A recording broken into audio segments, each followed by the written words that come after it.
మీ ఎలాంటి వ్యాపార ప్రకటనలకైనా వెంటనే మా ఛానల్ సంప్రదించండి. హాయ్ హలో నమస్తే, welcome back to our channel. నేను శిరీష. ప్రజెంట్ మన స్టూడియోలో ఉన్నారు భరద్వాజ్ సార్, హోమియోపతి సార్తో మాట్లాడదాం. Hi sir. హాయ్ అండి. సార్, చాలా మంది తరచుగా కొన్ని విషయాలు మర్చిపోతూ ఉంటారు. ఎంత గుర్తుపెట్టుకుందాం అనుకున్నా సడన్గా ఆ టైం వచ్చేసరికి మర్చిపోతాం. సో అది ఏ సమస్యకు ఒక సంకేతం అంటారు? ఎందుకు మర్చిపోతున్నారు అనే దానికి చాలా రీజన్స్ ఉంటాయండి. సో మనం కామన్గా చూసే రీజన్స్ తెలుసుకుందాం. నార్మల్గా ఏజ్ పెరిగే కొద్దీ మన నర్వస్ సిస్టమ్ అనేది డీజనరేట్ అవుతూ ఉంటుంది. డీజనరేట్ అయ్యే కొద్దీ మతిమరుపు రావడం అనేది కామన్ అనమాట. ఏజ్ పెరిగే కొద్దీ మతిమరుపు వస్తూనే ఉంటుంది. ఇంకో రీజన్ ఏంటంటే విటమిన్ B12 డెఫిషియన్సీ. నాకు మా ఫ్రెండే ఉన్నాడు అనమాట. ఎక్కడ గుంతకల్లో ఉంటాడు. గుంతకల్లో ఉండి నాకు రెగ్యులర్గా ఫోన్ చేస్తూ ఉంటాడు. ఒకసారి చెప్పాడనమాట, అరే నాకు మతిమరుపు ఎక్కువైపోతుంది, అసలు ఆఫీస్ పోయి మర్చిపోతున్నాను, కీస్ మర్చిపోతున్నాను అంటే ఒకసారి విటమిన్ B12 చెక్ చేయించుకుంటే కంపల్సరీ తక్కువ ఉంది అనమాట విటమిన్ B12 అనేది. ఇట్లా విటమిన్ B12 తక్కువ ఉంటే మతిమరుపు అనేది వస్తుంది అనమాట.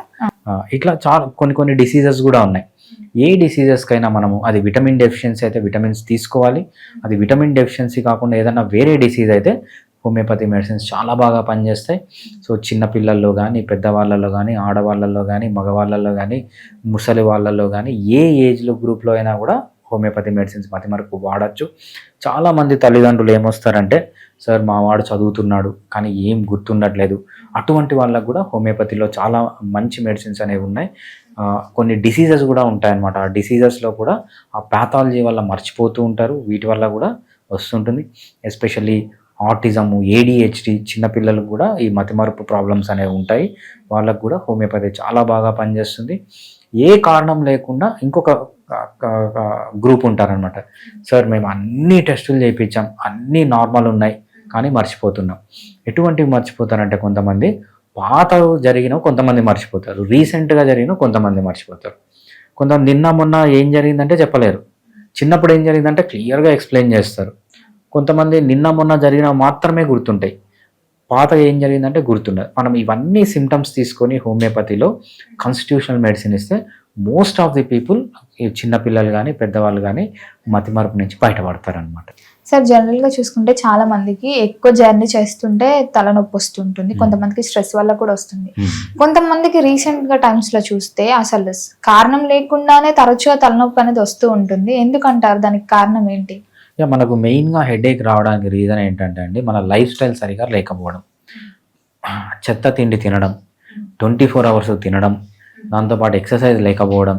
ఇంకోటి ఏంటంటే మంచిగా ఎక్కువ స్ట్రెస్ ఉండడం లైఫ్లో, ఆల్కహాల్, స్మోకింగ్ ఇవన్నీ చేయడం వల్ల మన బాడీలో ఫిజియాలజీ దెబ్బతింటుంది, ఫిజిక్ దెబ్బతింటుంది, సైకాలజీ దెబ్బతింటుంది. సో వీటన్నిటి వల్ల మనకు ఏవైతే మన సెల్ మన ఒక బిల్డింగ్ దేంతో తయారు చేస్తారు? ఇటకలతో తయారు చేస్తారు, రైట్? అదేవిధంగా మన బాడీని కూడా సెల్స్తో తయారు చేస్తారు. డిఫరెంట్ సెల్స్ కలిసి సమ్ ట్రిలియన్స్ ఆఫ్ సెల్సే మనం హ్యూమన్ బీయింగ్ అనమాట. ఈ సెల్స్కు కావాల్సిన న్యూట్రియంట్స్ రాకపోవడం, కావాల్సిన ఎనర్జీ రాకపోవడం వల్ల ఇవి స్ట్రెస్లోకి వెళ్ళి హెడేక్ అనేది, ఈ పెయిన్ సిగ్నల్స్ అనేవి పంపిస్తుంటాయి అన్నమాట. ఎవరికన్నా కూడా కారణం లేకుండా మేము అన్నీ బాగానే తింటున్నాం, బాగానే చేస్తున్నాం, అయినా కూడా హెడేక్ వస్తుంది అంటే homeopathy is the best treatment అనమాట వాళ్ళకి.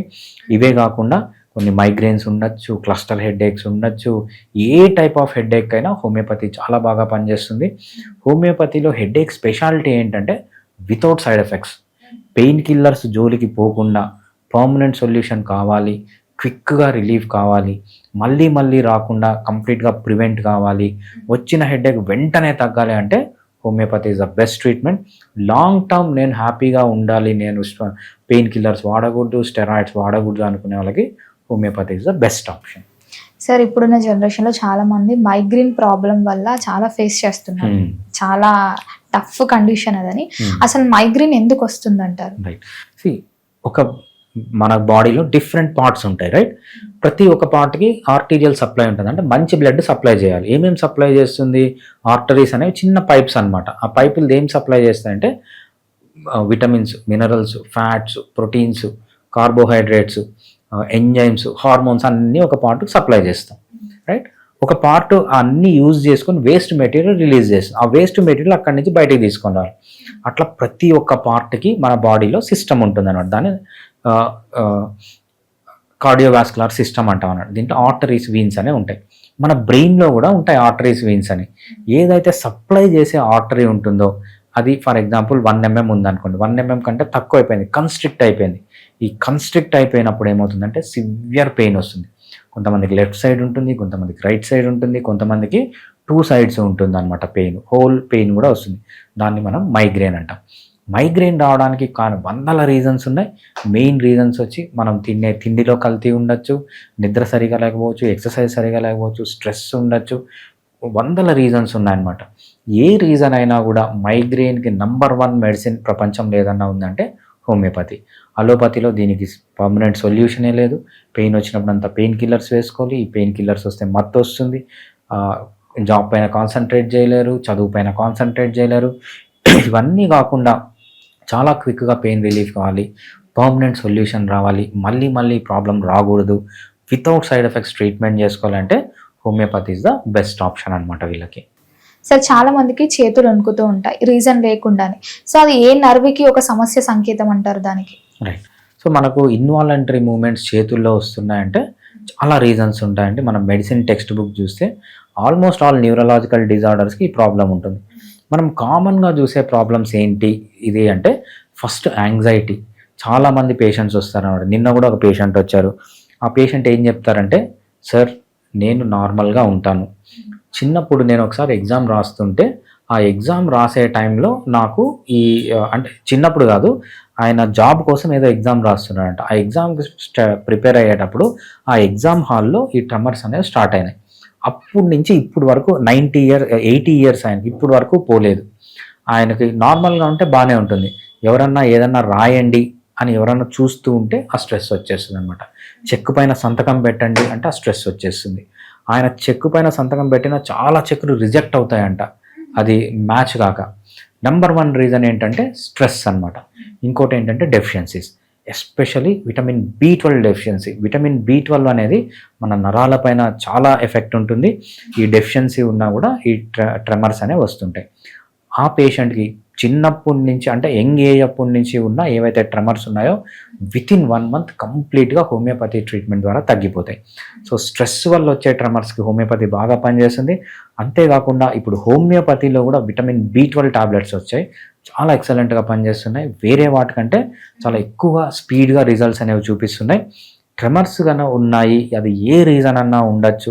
ఈ 2 రీజన్స్ కాక ఇంకా వేరే రీజన్స్ ఉన్నా కూడా, బ్రెయిన్లో ఏదన్నా ఇంజురీస్ ఉన్నాయి, హార్ట్లో ఏమన్నా ప్రాబ్లమ్స్ ఉన్నాయి, లివర్లో ప్రాబ్లమ్స్ ఉన్నాయి, కిడ్నీస్లో ప్రాబ్లమ్స్ ఉన్నాయి, వీటి వల్ల ట్రెమర్స్ వచ్చినా కూడా homeopathy is the best medicine.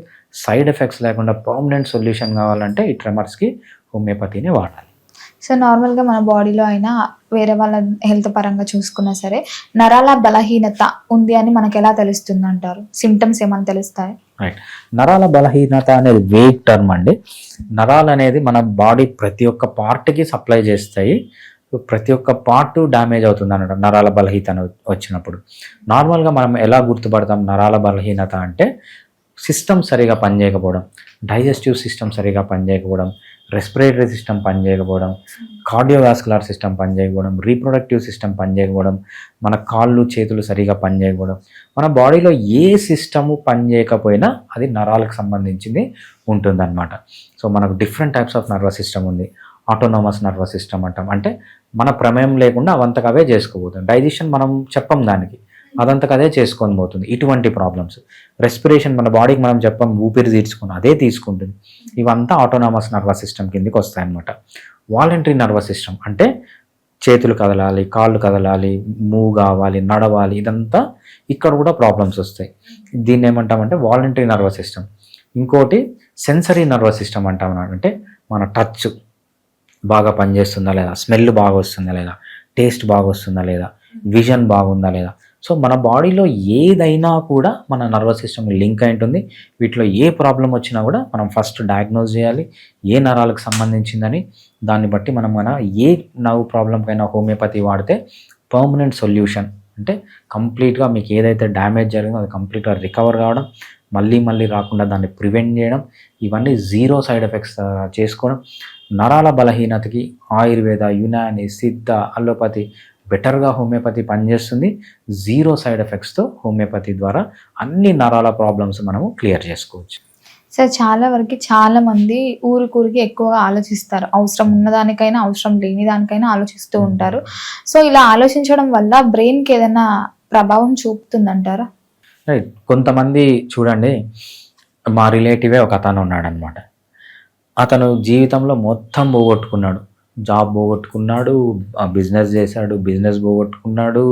So పిల్లలందరూ ఒక్కొక్కరు ఒక్కొక్క దగ్గరికి వెళ్ళిపోయారు.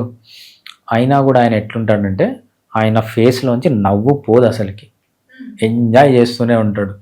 రైట్. అసలు వాళ్ళకి స్ట్రెస్ అంటే తెలియదు, యాంగ్జైటీ అంటే తెలియదు. ఎవడన్నా ఈయన చేసే పనులకు ఎవడో వచ్చి కొట్టిపోతుంటాడు. ఆ కొట్టిపోయినా కూడా ఆ కొట్టినంతసేపు ఆయన అది కూడా లేదనమాట, అది కూడా వదిలేస్తాడు అనమాట.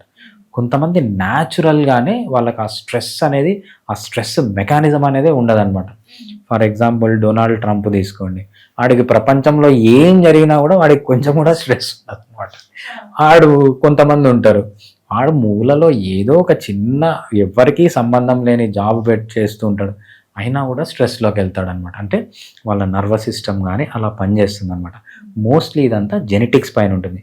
కొంతమందికి న్యాచురల్గానే ఈ అడ్వాంటేజ్ ఉంటుంది, న్యాచురల్గానే డిసడ్వాంటేజ్ ఉంటుంది. దీన్ని ఏమంటామంటే మనం యాంగ్జైటీ డిజార్డర్ అంటాం అనమాట. ఈ యాంగ్జైటీ డిజార్డర్కి హోమియోపతిలో చాలా మంచి మెడిసిన్స్ ఉన్నాయి.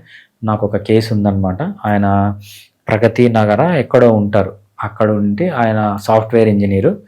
ఆయనకి 3 months తర్వాత ఆయన సాఫ్ట్వేర్ డెలివరీ ఉంది, అంటే క్లయింట్కి సాఫ్ట్వేర్ ఇవ్వాలి. ఈయనకి ఇప్పటి నుంచి టెన్షన్ అనమాట. అసలు నిద్రపోడు, పిల్లలతో మాట్లాడు, దాని గురించి ఆలోచిస్తుంటాడు, అసలు వైఫ్ ఏది చెప్పినా పట్టించుకోడు. అంటే ఈ 3 months ఆయన మనిషిలాగే ఉండడు అనమాట. ఆయన మన వీడియోస్ చూసి వస్తే హోమియోపతి కాన్స్టిట్యూషనల్ ట్రీట్మెంట్ ఇచ్చాము. వితిన్ 3 monthsలో మంచి రికవరీ వచ్చింది. అంటే ఫుల్గా రికవర్ కాలేదు కానీ బెస్ట్. ఆయన ఇంతవరకు పుట్టినప్పటి నుంచి ఎంత స్ట్రెస్ అయితే ఫేస్ చేశాడో దానికి కంప్లీట్గా రిలీఫ్ అని చెప్తున్నాడు. ఇవన్నీ మనం ఎలా సాధించామంటే within 3 months without side effects. ఆయన ఆయుర్వేద తీసుకున్నాడు, యునానీ తీసుకున్నాడు, సిద్ధ, అలోపతి అన్నీ తీసుకున్నాడు. అలోపతి తీసుకుంటే ఏంటంటే స్ట్రెస్ ఉన్నప్పుడు మెడిసిన్స్ ఇస్తారు, మెడిసిన్స్ ఇస్తే ఆయన కంప్లీట్గా మత్తులోకి వెళ్ళిపోతాడు అనమాట. ఇవన్నీ లేకుండా హోమియోపతిలో ఎక్సలెంట్గా ఉన్నాడు. మళ్ళీ తన వైఫ్ బాగుంది, పిల్లలతో బాగుంటున్నాడు, బాగా టైం స్పెండ్ చేస్తున్నాడు. అంత ఎఫెక్టివ్గా మనము ఈ స్ట్రెస్ డిజార్డర్స్ని హోమియోపతిలో ట్రీట్ చేసుకోవచ్చు.